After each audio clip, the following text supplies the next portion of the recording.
I wish I could take back that stupid DNA test kit I bought as a joke for my 30th birthday. You know how people always say curiosity killed the cat? Well, curiosity didn't just kill my cat, it burned down my entire house, poisoned my water supply, and left me standing in the ashes of everything I thought I knew about my life. One little plastic tube, one glob of spit, and boom, my whole world exploded like a bomb going off in slow motion.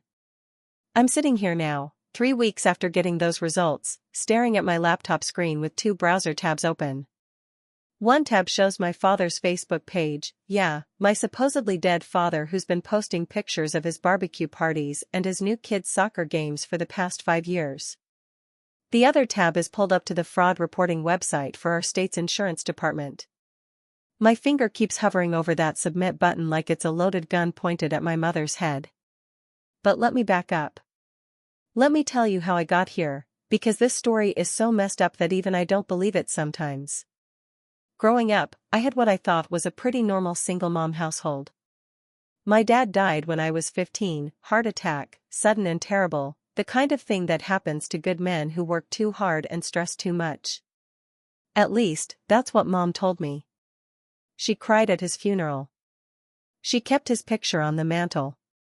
She wore black for months and refused to date anyone for years afterward. She collected his life insurance money, $50,000 that helped pay for my college and kept food on our table during the tough years. My dad, Robert Hayes, was my hero growing up. Even though he wasn't around much because of work, when he was home, he was really present. He taught me how to ride a bike, how to throw a baseball, how to change a tire. He had this deep laugh that would fill up the whole room, and he always smelled like coffee and aftershave. When he died, I felt like someone had ripped a piece of my soul right out of my chest. Mom handled everything after his death. The funeral arrangements, the insurance claims, the paperwork, all of it. She said she wanted to protect me from the ugly business side of death, let me grieve without worrying about money and legal stuff. I was grateful. I was 15 and devastated, and the last thing I wanted to deal with was insurance forms and death certificates. For 15 years, I believed my father was buried in Greenwood Cemetery, Plot 247, Section C. I visited his grave every Father's Day and on his birthday. I talked to his headstone about my problems, my achievements, my failures. I graduated high school and college thinking he was watching me from somewhere beyond. I got my first job, my first apartment, my first serious relationship, all while carrying this hole in my heart where my dad used to be. And Mom? She was strong. She was my rock. She worked 2 jobs to support us after Dad died, never complained, never made me feel like his death was anything but a terrible tragedy that we had to survive together. She dated a few guys over the years, but nothing serious. She always said nobody could replace my father, that he was the love of her life and she was just grateful she had me to remember him by. When I turned 30 last month, my coworker Sarah convinced me to do one of those DNA ancestry tests. You know the kind, spit in a tube, mail it off, find out you're 12% Irish and maybe connect with some distant cousins. Sarah had just discovered she had relatives in Norway and was planning this whole trip to meet them. It sounded fun, harmless, like something to laugh about over drinks. "Come on, Jake," she said, waving the kid at me during our lunch break. "What's the worst that could happen? Maybe you'll find out you're related to some famous person or something." Famous person. Right. I bought the kit online that night, mostly because I was curious about Mom's side of the family. She never talked much about her relatives, said most of them died when she was young, and I always wondered if maybe I had grandparents or aunts and uncles out there somewhere that I didn't know about. Maybe the test would give me some answers, some connection to family history that Mom had lost track of over the years. The kit sat on my kitchen counter for 2 weeks before I finally worked up the energy to spit in the stupid tube. Even then, I almost didn't send it. Something felt weird about it, invasive maybe, like I was digging around in business that wasn't really mine. But Sarah kept asking about it, and finally I just did it to get her off my back. 6 weeks later, I got an email saying my results were ready. I was eating cereal before work, scrolling through my phone like any other Tuesday morning, when I clicked on the link. The ancestry stuff was pretty boring, mostly British and German, some Scandinavian, nothing exciting. But then I scrolled down to the DNA matches section, the part where they show you people who might be related to you based on shared DNA. The first match made my spoon freeze halfway to my mouth. Robert Hayes. Predicted relationship, close family, parent. For a solid 30 seconds, I just stared at the screen. My brain couldn't process what I was seeing. There had to be some mistake. My father was dead. I had been to his funeral. I had cried over his grave. I had mourned him for 15 years. But there was his name, clear as day, with a profile picture that made my blood turn to ice water. It was him. Older, graying at the temples, wearing a baseball cap I didn't recognize, but it was definitely my father. Same nose, same eyes, same crooked smile that I had inherited. He was standing next to a woman I had never seen before, blonde, pretty, probably in her 40s. Behind them were two kids, a boy and a girl, maybe 10 and 12 years old. They were all wearing matching t-shirts that said Hayes Family Reunion 2023. Hayes Family Reunion. My last name is Hayes. My father's last name was Hayes. But I wasn't in that picture. I sat there staring at my phone screen for I don't know how long, cereal getting soggy in the bowl, coffee getting cold, my whole world tilting sideways like someone had picked up my house and given it a violent shake. My hands were trembling so bad I could barely hold the phone steady. I clicked on his profile with fingers that felt like they belonged to someone else. Robert Hayes, age 52, lives in Millfield. Millfield, that's 3 towns over from where I live, maybe a 40-minute drive on a good day. His profile showed years of posts, going back to when he first joined the site in 2019. Pictures of birthday parties, vacation trips, school plays, Christmas mornings. Always with the same blonde woman, always with those same 2 kids who looked more and more like him as they got older. The kids looked like me too.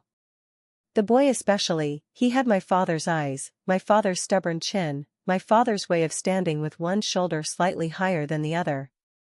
Looking at him was like looking at pictures of myself at that age.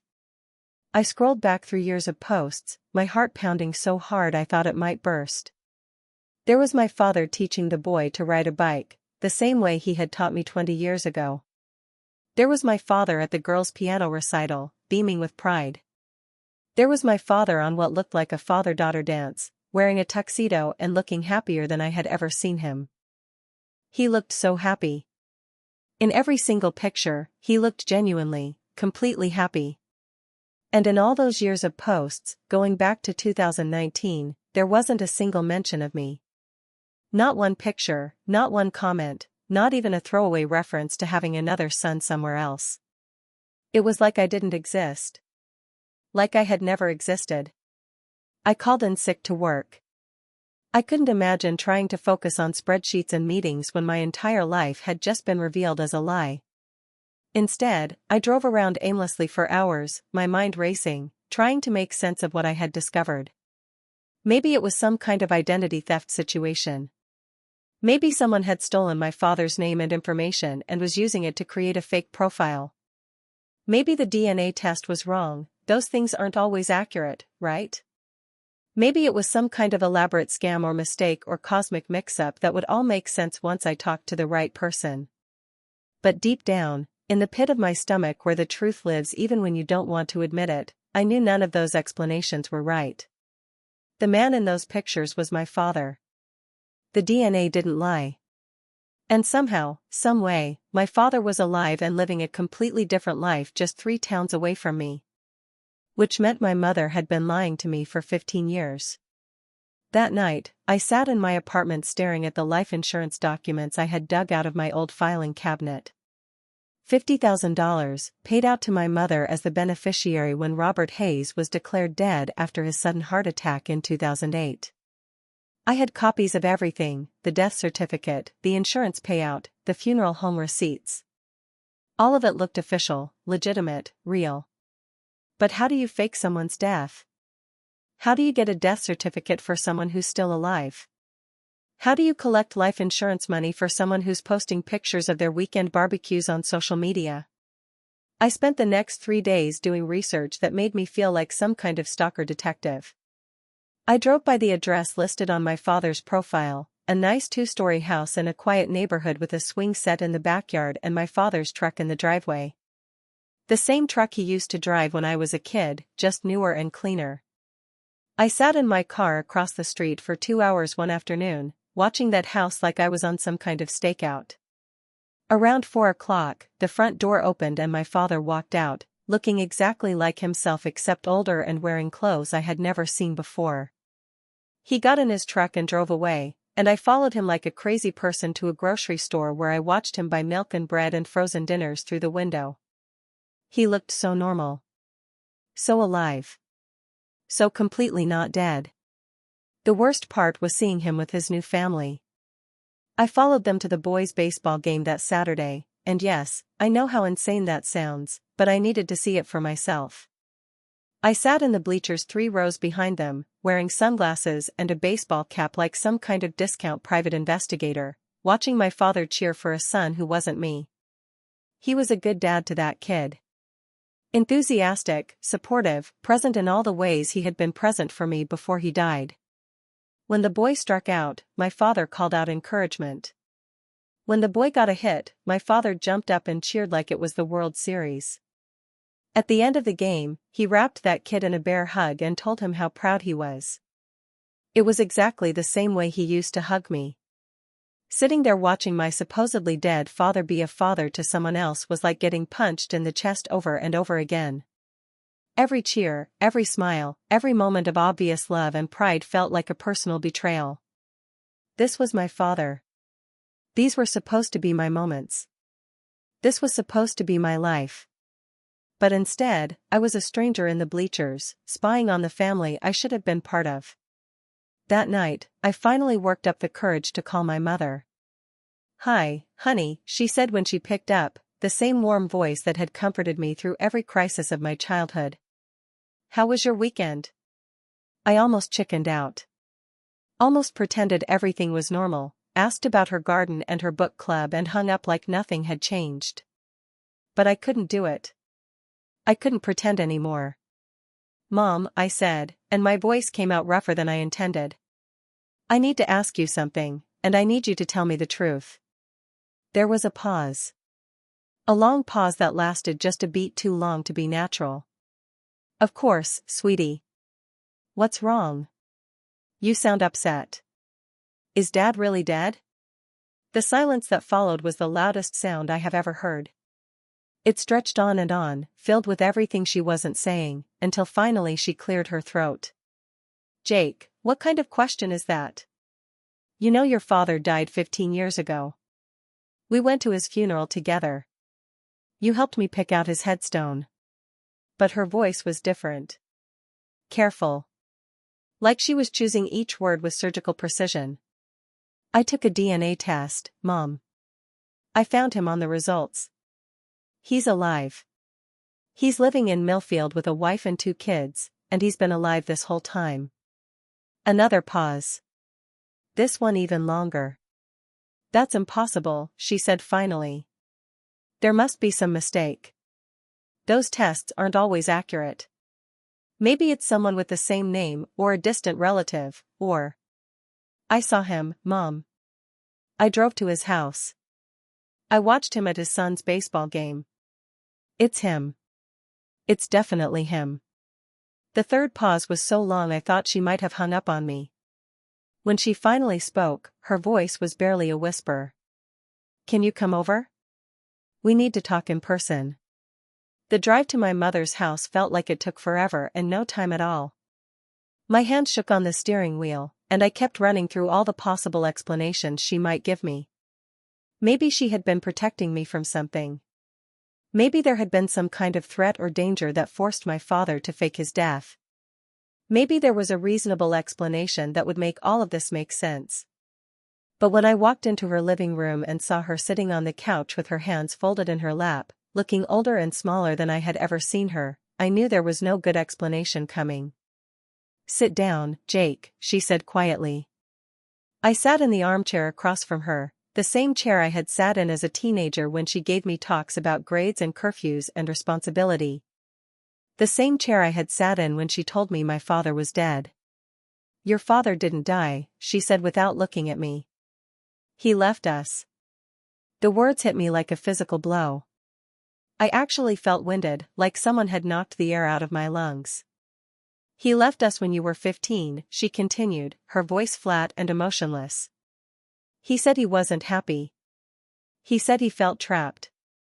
He said he loved us, but he needed to start over somewhere else, be someone different.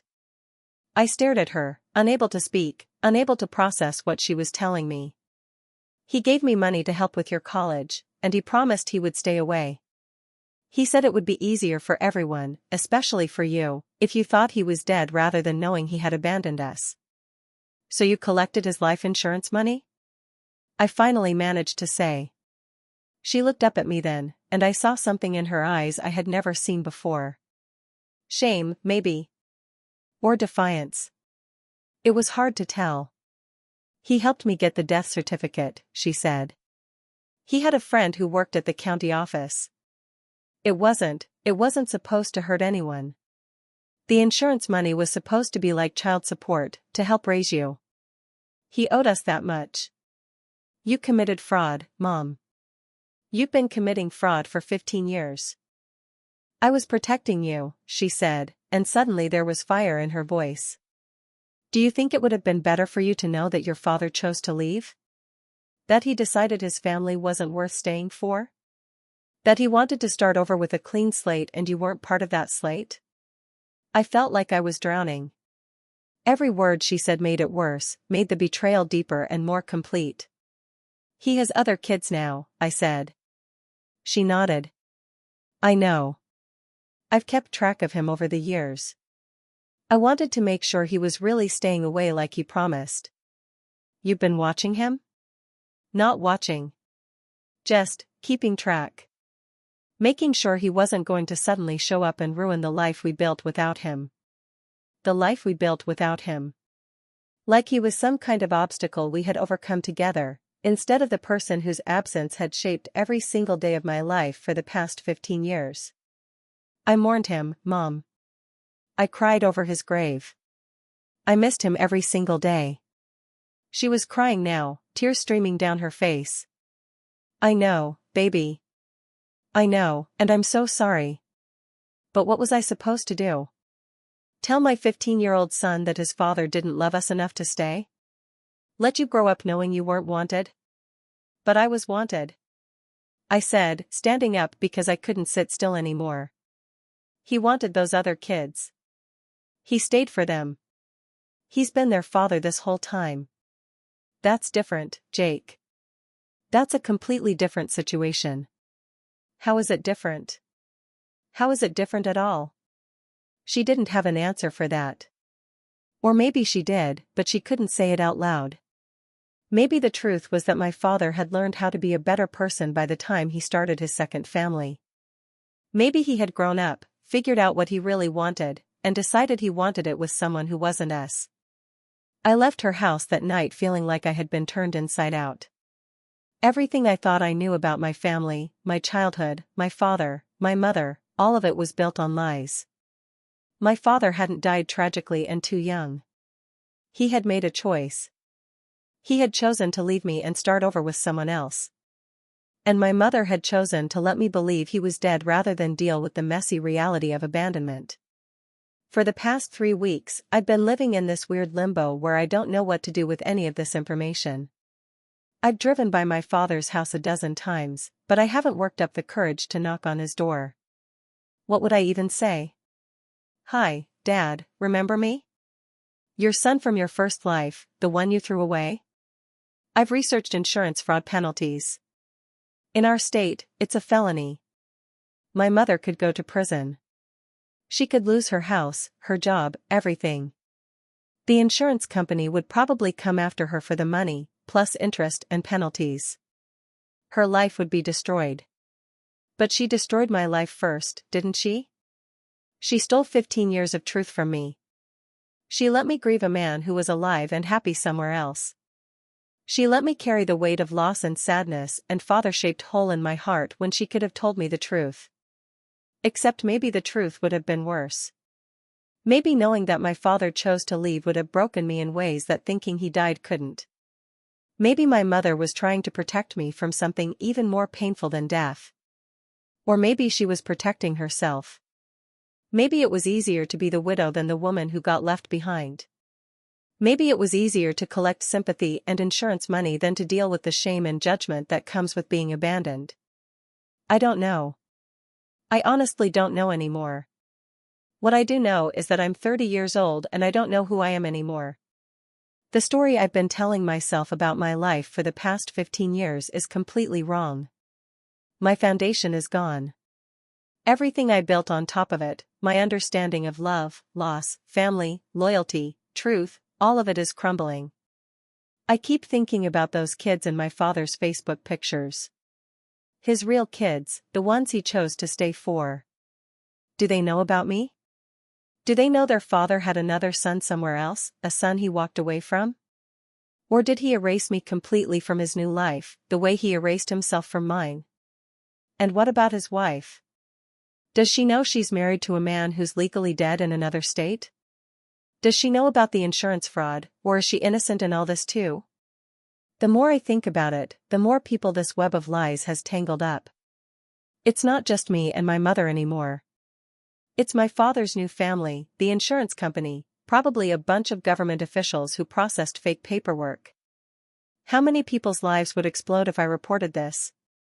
But how can I not report it? How can I just sit on this information and pretend everything is fine?